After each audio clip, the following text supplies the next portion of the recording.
Hello friend, स्वागत है आप सभी का आपके अपने YouTube चैनल पे जिसका नाम है VA क्लास। आज हम देखने वाले हैं समुच्चय बोधक। उससे पहले चैनल पे जो भी नया है वह चैनल को सब्सक्राइब करे और साथ में दिए गए बेल आइकन को भी दबाए ताकि मेरे नए वीडियो की नोटिफिकेशन आप तक पहुंच सके।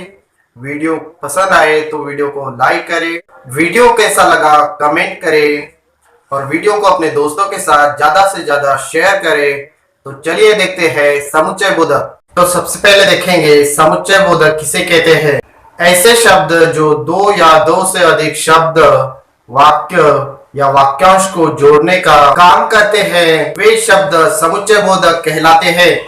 इन समुच्चय बोधक शब्द को योजक शब्द भी कहा जाता है, जैसे और, वह, एवं, तथा, या, अथवा, किंतु, परंतु, की, क्योंकि, जो कि, ताकि, हालांकि, लेकिन, अतः, इसलिए आदि शब्द समुच्चय बोधक शब्द है। उदाहरण, आयुष ने कड़ी मेहनत की और सफल हो गया। दूसरा उदाहरण, उषा बहुत तेज दौड़ी लेकिन प्रथम आ न सकी। तीसरा उदाहरण, बेशक उसने पैसा कमाया परंतु रहा तो कंजूसी।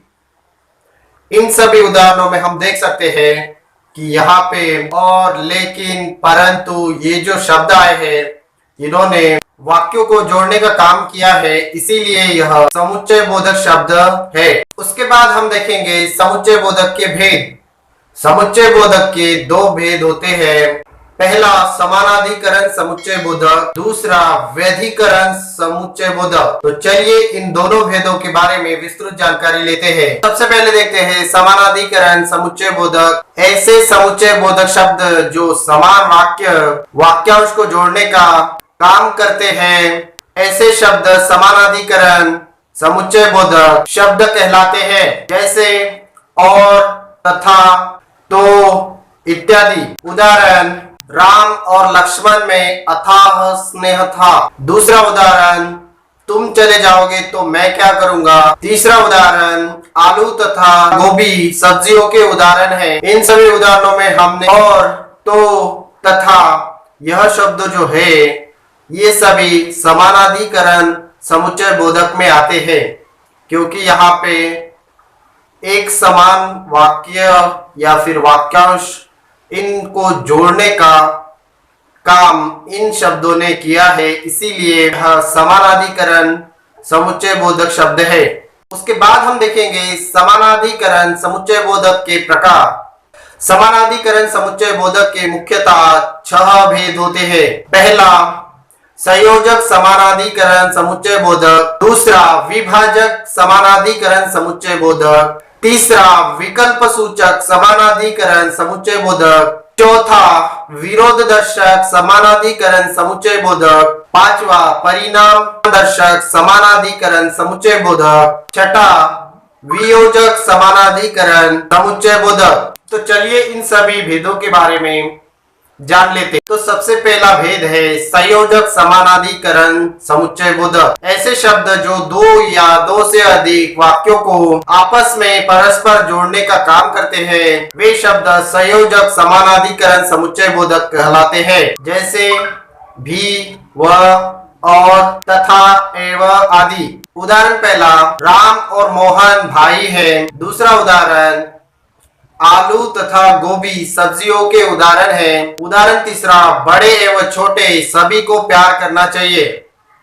तो इन सभी उदाहरणों में हम देख सकते हैं कि यहाँ पे और, तथा, एवं यह जो शब्द आए हैं यह दो या दो से अधिक शब्दों का संबंध आपस में जोड़ने का काम इन्होंने किया है, इसीलिए यह संयोजक समानाधिकरण समुच्चय बोधक शब्द है। दूसरा भेद है विभाजक समानाधिकरण समुच्चय बोधक। ऐसे शब्द जो दूसरे शब्दों, वाक्यों या वाक्यांशों में विभाजन प्रकट करते हैं वे शब्द विभाजक समानाधिकरण समुच्चय बोधक कहलाते हैं। ताकि, या, चाहे, क्या, न कि, नहीं तो, परंतु, तो, या, चाहो, चाहे, अथवा, अन्यथा, वा, मगर आदि।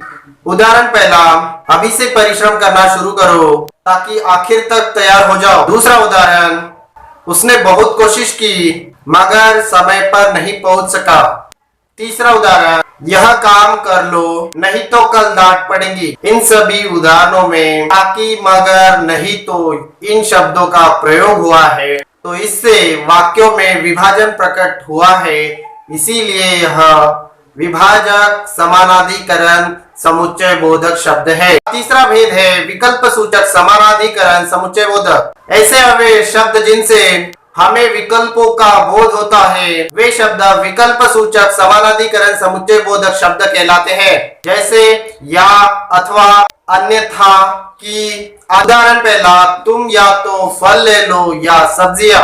उदाहरण दूसरा, तेज चलो अन्यथा बस नहीं पकड़ पाओगे। तीसरा उदाहरण, मैं मरूंगा अथवा वो ही मरेगा। इन सभी उदाहरणों में जो हमने या, अन्यथा, अथवा इन शब्दों का प्रयोग किया है, तो इनसे हमें विकल्प का पता चला है, इसीलिए यह विकल्प सूचक समानाधिकरण समुच्चय बोधक शब्द है। चौथा भेद है विरोध सूचक समानाधिकरण समुच्चय बोधक।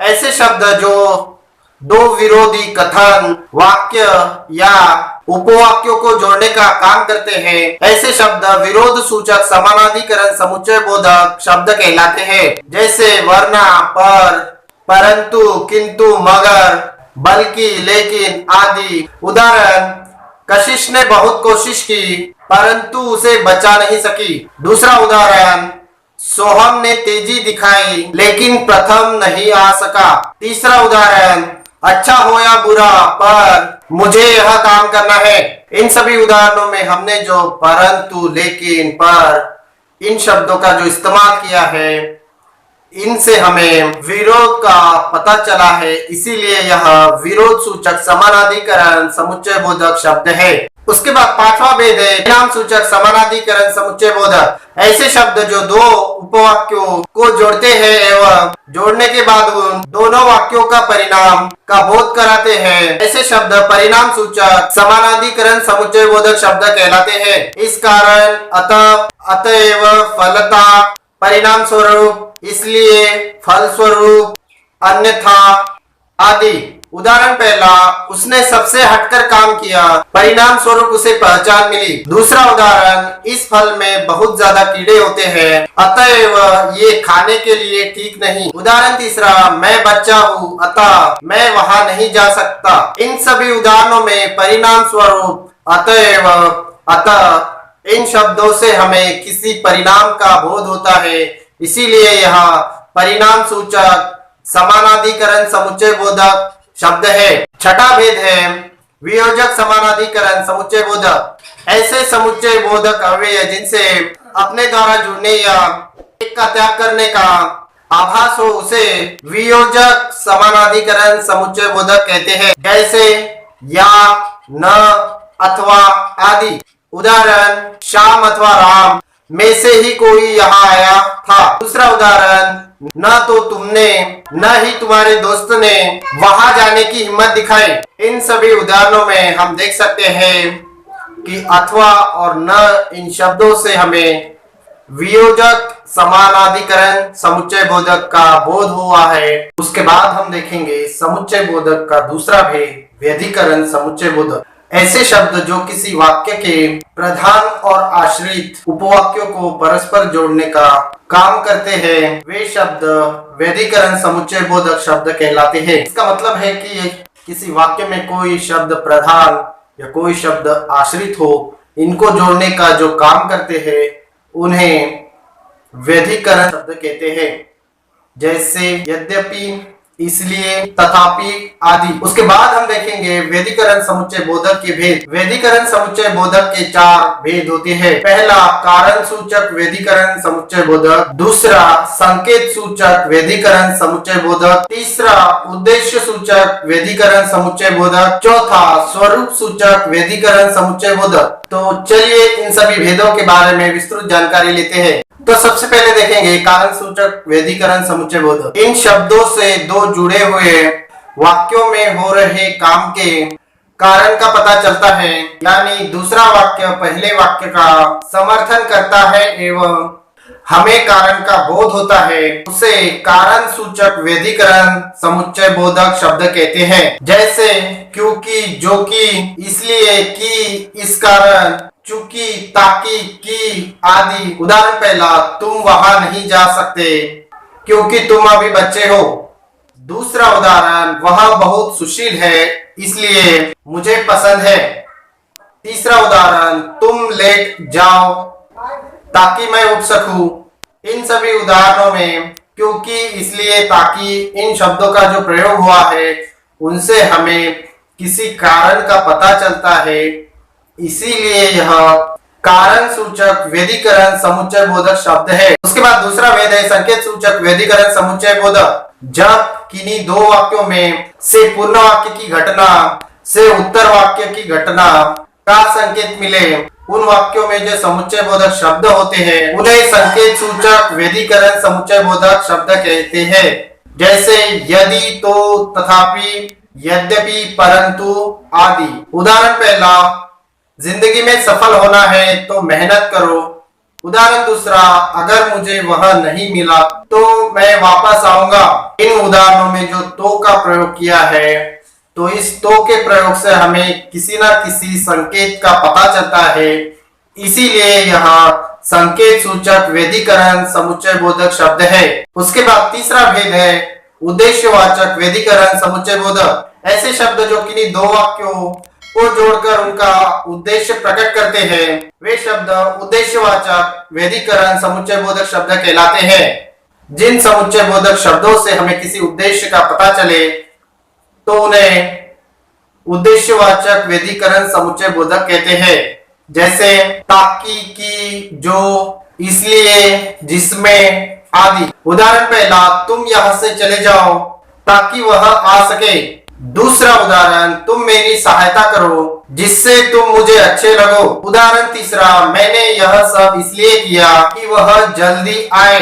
इन सभी उदाहरणों में जो ताकि, जिससे, कि इन शब्दों का हमने जो प्रयोग किया है, तो इनसे किसी न किसी उद्देश्य के बारे में पता चलता है, इसीलिए यह उद्देश्यवाचक व्यधिकरण समुच्चय बोधक शब्द है। उसके बाद चौथा भेद है स्वरूपवाचक व्यधिकरण समुच्चय बोधक। ऐसे समुच्चय बोधक शब्द जिनसे स्पष्टीकरण होती है, यानी जिन शब्दों से मुख्य वाक्य का अर्थ स्पष्ट होता है, वे शब्द स्वरूपवाचक व्यधिकरण समुच्चय बोधक शब्द कहलाते हैं। मतलब जिन समुच्चय बोधक शब्दों से किसी वाक्य का स्वरूप स्पष्ट होता है तो उन्हें स्वरूपवाचक व्यधिकरण समुच्चय बोधक शब्द कहते हैं।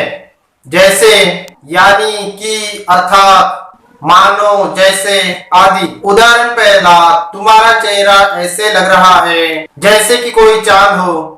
उदाहरण दूसरा, 7 दिन यानी 1 सप्ताह मुझे वहां रुकना पड़ेगा। इन वाक्यों में जो जैसे और यानी इन शब्दों का प्रयोग किया है, तो इन शब्दों से हमें वाक्य के स्वरूप का पता चला है, तो इसीलिए यह स्वरूपवाचक व्यधिकरण समुच्चय बोधक शब्द है। तो आई होप कि आपको पूरा वीडियो पसंद आया होगा, पूरा वीडियो समझ आया होगा। अगर वीडियो पसंद आए तो वीडियो को लाइक करें, वीडियो को अपने दोस्तों के साथ ज्यादा से ज्यादा शेयर करें। कोई सुझाव है तो वो कमेंट करें और हाँ, चैनल को सब्सक्राइब करना मत भूलिए। धन्यवाद।